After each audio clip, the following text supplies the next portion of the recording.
Hola, les saluda Giovanna de Michele. Bienvenidos desde aquí, nuestro encuentro con las informaciones y eventos que marcan el rumbo de la historia.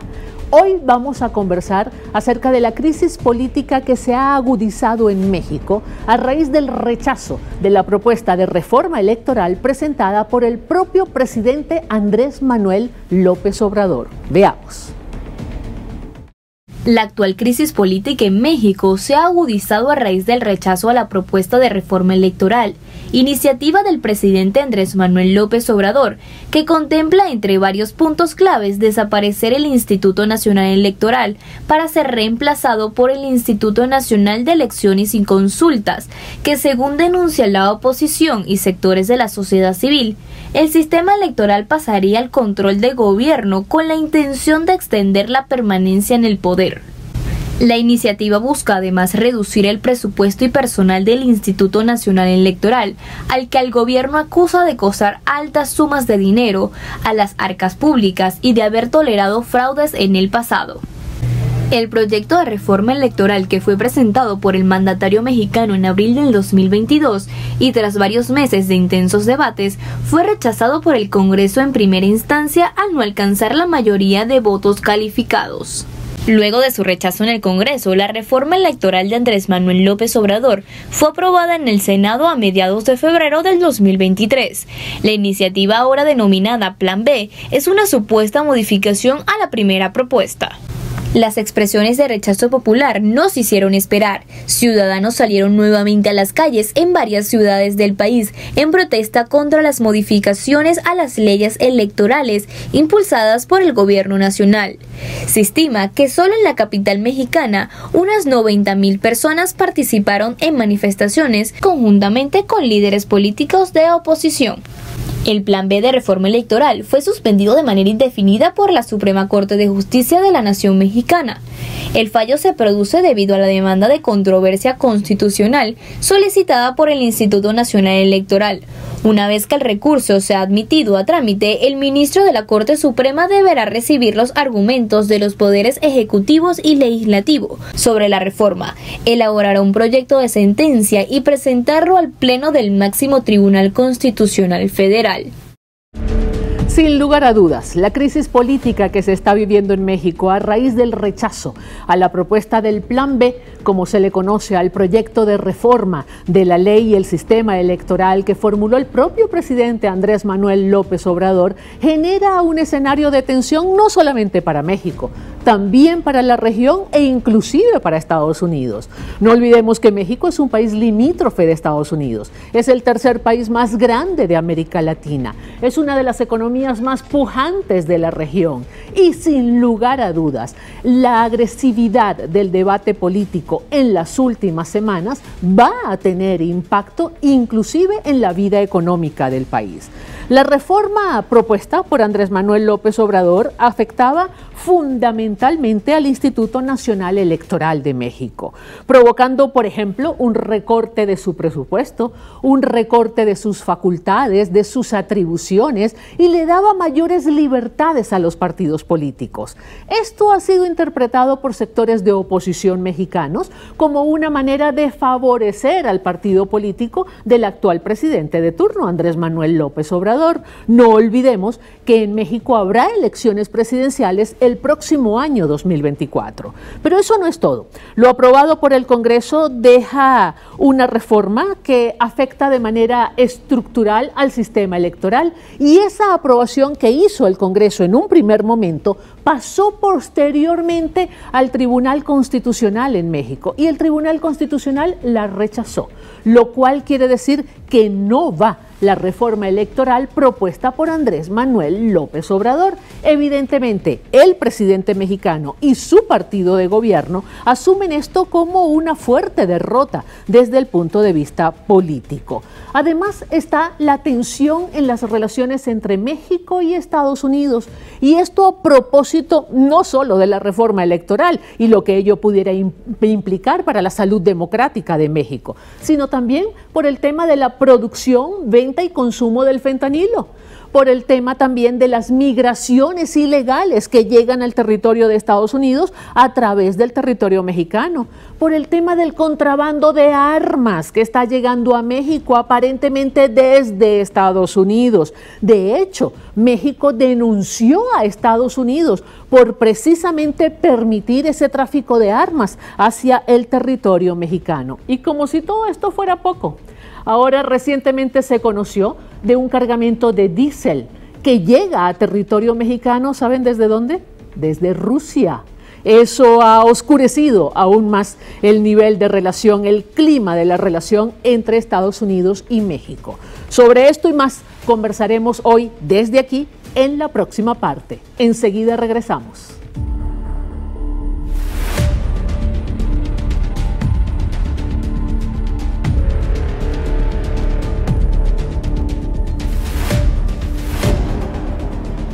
Tal como lo ofrecimos, vamos a conversar acerca de la actual situación política en México. ¿Se puede hablar realmente de una crisis? Nos acompaña desde México el profesor Nayar López Castellanos. Él es profesor de la Universidad Nacional de México, politólogo, doctor en ciencia política y autor de varios libros. Además es miembro del Sistema Nacional de Investigadores en ese país. Gracias por estar con nosotros. Bienvenido. Muchas gracias por la invitación. A ver, ¿efectivamente se puede hablar de una crisis política en México a raíz del rechazo a la propuesta de reforma del sistema electoral presentado por el presidente Andrés Manuel López Obrador? Digamos que ha sido un parte de la dinámica que se ha seguido desde que inició el gobierno de López Obrador en el 2018, de una oposición que en todo momento ha estado rechazando cualquier iniciativa y dejando a un lado, digamos, los intereses que las iniciativas llevan en el fondo de todo, ¿no?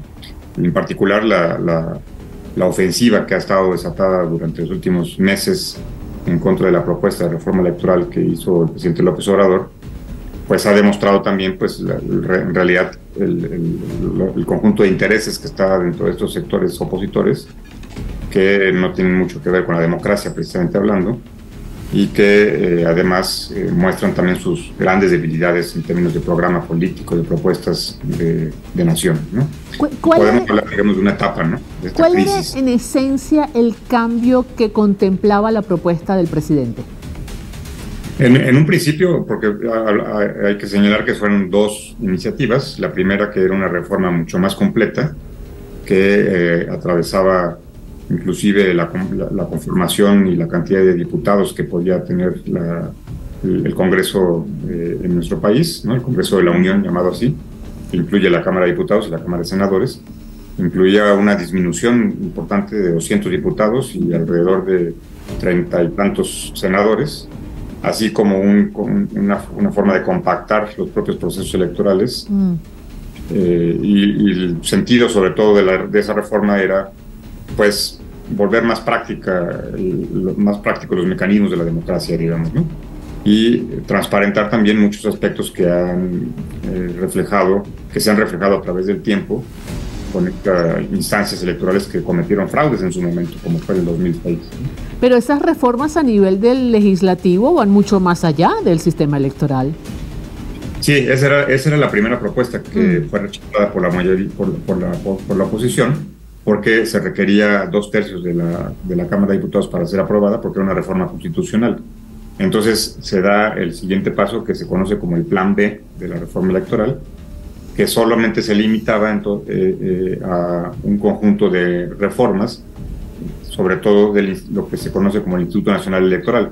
Era disminuir el personal del instituto, porque es una instancia enorme que gasta mucho dinero en personal, que absorbe una cantidad muy grande, digamos, del presupuesto, y era disminuir esa instancia, acotar la presencia a nivel nacional para hacerlo más práctico y impulsar inclusive algunos aspectos con respecto a las formas del voto, a las elecciones, ¿no?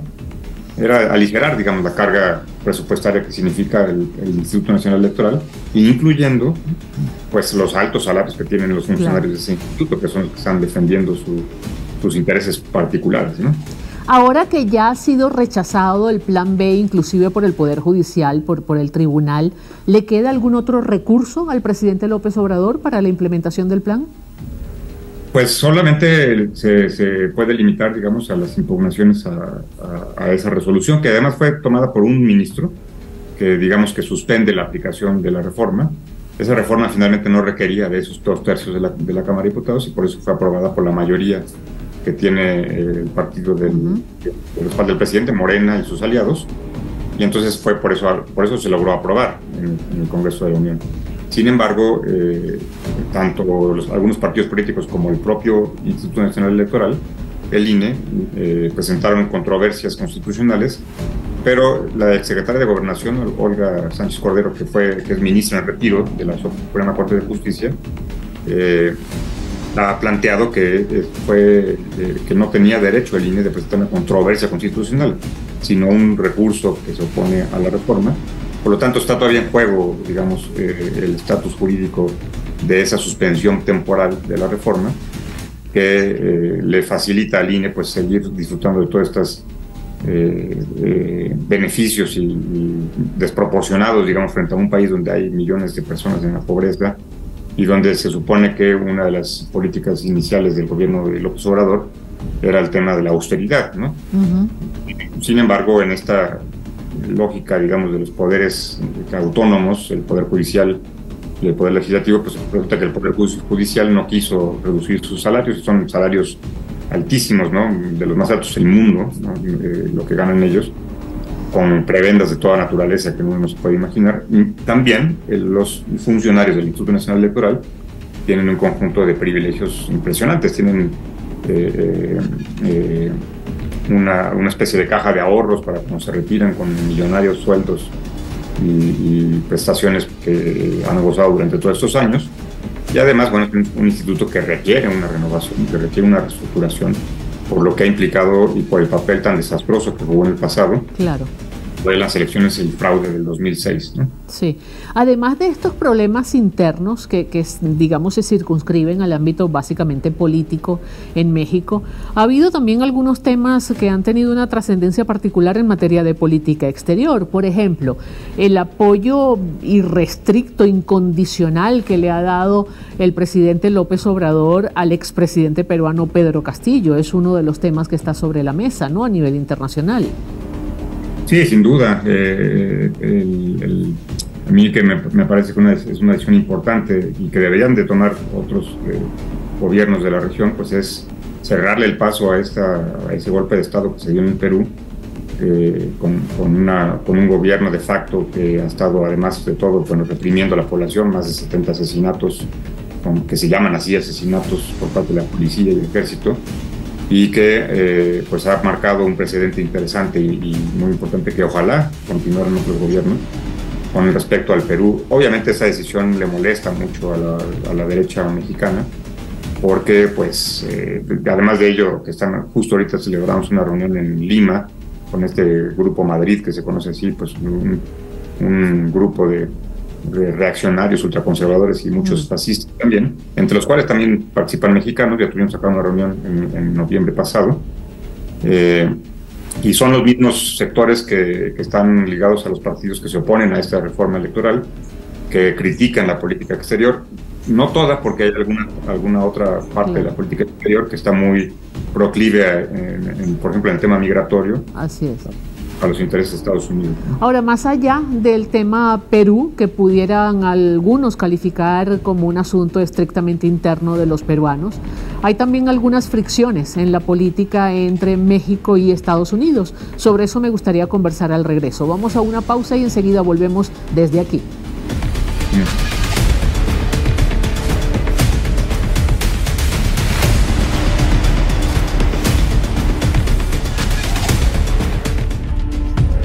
Seguimos desde aquí hoy conversando acerca de la situación política en México luego del revés sufrido por el presidente Andrés Manuel López Obrador con su propuesta de reforma al sistema electoral. Nos acompaña desde México Nayar López Castellanos. Él es profesor de la Universidad Nacional de México, es politólogo, doctor en ciencia política, autor de varios libros y además miembro del Sistema Nacional de Investigaciones en ese país. Luego de analizar la situación política interna, luego de evaluar el apoyo que le ha dado el gobierno de López Obrador al expresidente peruano Pedro Castillo, le preguntamos acerca de la relación con Estados Unidos. Ha habido informaciones que han trascendido a la prensa internacional que dan cuenta de algunas fricciones, algunos roces que tienen que ver fundamentalmente con tres temas. Uno es la producción, venta y consumo del fentanilo. Otro es el tema de las migraciones ilegales que llegan a territorio de los Estados Unidos atravesando el territorio mexicano, y el otro es lo que tiene que ver con el tema de la importación de armas por parte de grupos irregulares en México, armas provenientes desde Estados Unidos. Le escuchamos, profesor.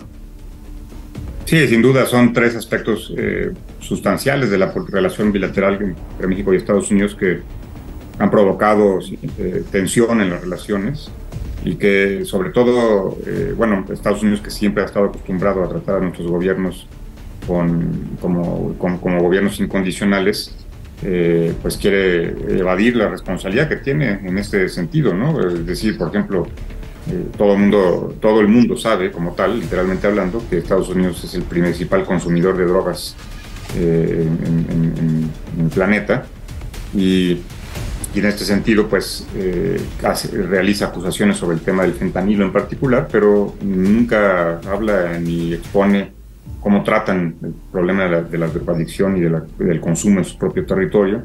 Nunca nos enteramos de si persiguen o no a toda esa cantidad de personas que lavan dinero en ese país, que se calculan $100,000 millones al año. Entonces, este tema sin duda ha generado controversias en las últimas semanas por lo que significa el fentanilo en particular, ¿no? Claro. Una sustancia que está causando graves daños. Ahora, con el tema del fentanilo, ¿no se pudiera hacer una suerte de paralelismo con el tema de las armas? Me explico. El gobierno mexicano, específicamente el gobierno de Andrés Manuel López Obrador, ha llegado a demandar a Estados Unidos por las armas que llegan a México de producción estadounidense. Y sin embargo, ¿por qué México no le da el mismo tratamiento al tema de las armas que le da al tema de la droga? Me explico aún más. Con el tema de la droga tratan de depositar la responsabilidad en Estados Unidos porque es el consumidor. Con el tema de las armas, ¿por qué no se asume la responsabilidad en México, considerando que en este caso son los grupos mexicanos los consumidores de las armas de Estados Unidos? Sí, bueno, lo que pasa es que el problema es que es un proceso que se ha ido agudizando en los últimos años, que no ha sido, desde mi punto de vista, no se diga como lo planteó y lo trató el gobierno de Felipe Calderón en su momento, que desató, digamos, toda esta llamada guerra contra el narcotráfico y que se enfrentó a la realidad de que el narcotráfico penetró enormes estructuras del Estado, ¿no? Es decir, tenemos muchos casos de sectores del ejército, de las policías, de los jueces, de políticos que han estado involucrados en el narcotráfico y que nos muestran, digamos, la dimensión del poder que han desarrollado. Y en ese sentido, pues no es complejo, digamos, a tratar el tema. Obviamente que esa demanda que se establece contra la Asociación Nacional del Rifle en Estados Unidos como uno de los responsables, digamos, de la venta de armas y que se había dado en diferentes momentos, con algunos casos que se habían descubierto, pues refleja una forma de actuar, pero en realidad la cuestión es que preguntarse y plantearse qué es lo que se ha hecho y qué se hace de manera profunda, digamos, en las estructuras del tráfico, ¿no? Que tienen enorme capacidad de despliegue y que ha ido extendiéndose por diferentes países. En Guatemala, por ejemplo, el narcotráfico, los cárteles mexicanos tienen una presencia enorme, ¿no? Así es. En el tema de las migraciones ha habido conversaciones, ha habido acuerdos inclusive, ¿no?, entre Estados Unidos y México. Sí, ahí ese es un tema que no genera tanta controversia porque